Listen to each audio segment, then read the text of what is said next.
How many people here listen to music? I'm not looking at the choir because I know they don't. Everybody listens to music, right?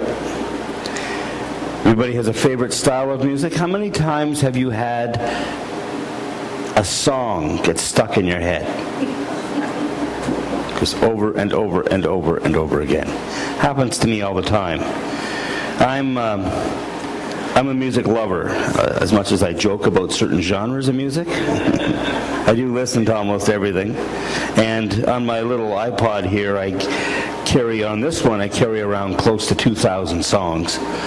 And on my bigger one, my larger capacity one, I usually have close to 5,000 songs. And I usually have them within at least a foot reach of me at all times, because I never know when I'm going to listen to music. I listen to music a lot.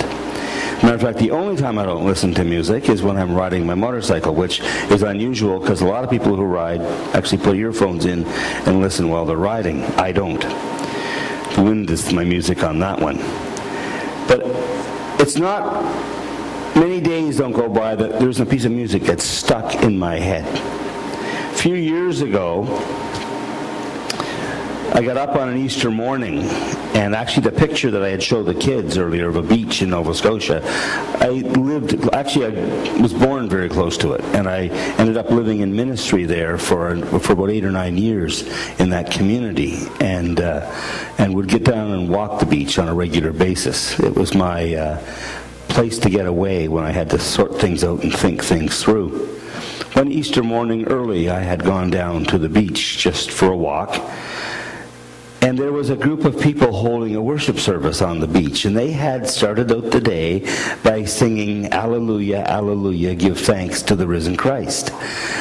And they just about messed up my Easter completely, because the sound of them singing that as I walked the beach sorting out things in my head, actually picking up starfish and sand dollars and the things that I did on the beach, stayed with me the whole day. Well, of course, I had to go do my own worship services an hour or two later, and all I could think of was this song, which was the one I had not picked for that worship service. So it stayed with me all day.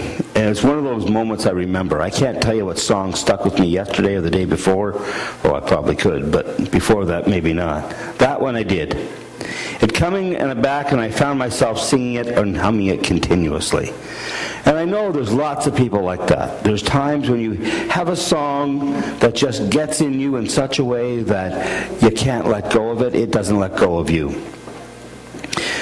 When I feel down, when I'm going through stressful times, when I'm trying to sort things out, it's music that usually helps me express how I feel. I've been known to say to people when I can't explain how I feel about things, "Here, listen to that song. It'll tell you how I feel." And I've been known to say that when you sing a country song backwards, you get your wife back, you get your horse back, you get your friends back, and you get just about everything else back. Couldn't refuse. Sorry, I had to throw it in there. It was that or a green tractor joke, and I wasn't sure which it was going to be. But have you ever noticed that when you're feeling down, it's difficult to sing happy songs? Have you ever noticed that?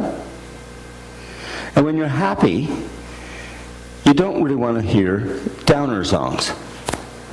Isn't that true? We kind of want the music to match the mood. And I'm saying all that to you because we had some really wonderful scripture lessons today. The scripture lessons were actually treats, some of my favorites. That whole story about the disciples on the side of the shore, their life has been destroyed. Everything that they expected to have happened, everything that they wanted to have happen, every plan they had set in motion for this ministry and career they were going to have with Jesus had been shattered. And they had been pushed, they'd gone back to their day jobs. And here they were struggling to fish, and they encountered Christ in the midst of that moment. Here they are down, and they didn't want to recognize Jesus. They didn't want to ask who he was. But they knew. They knew that in the down moment, the upbeat was there.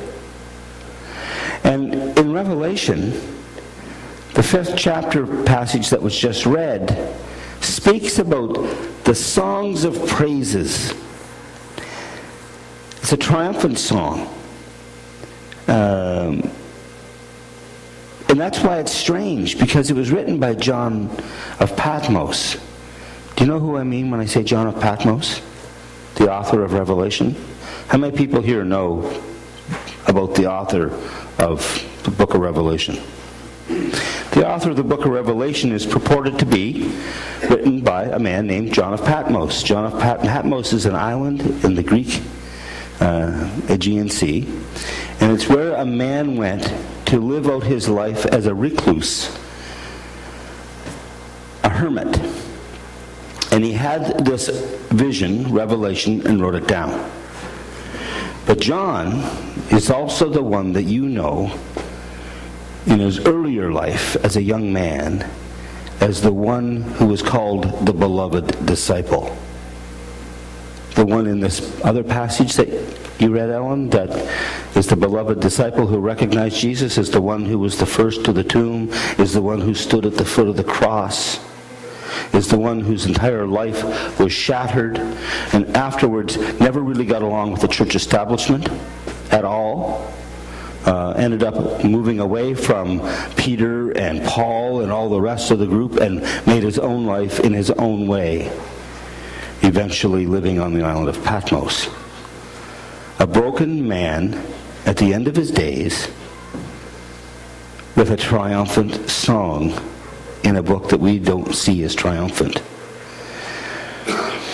He wrote a book that speaks about finding God and finding Christ at a point when everybody else thought he had lost God and lost Christ. He talks of writing this book from the Isle of Patmos, which according to ancient Roman historian Pliny was actually a pretty rocky, barren place and had actually in times been used as a Roman prison colony, a pretty harsh place to be.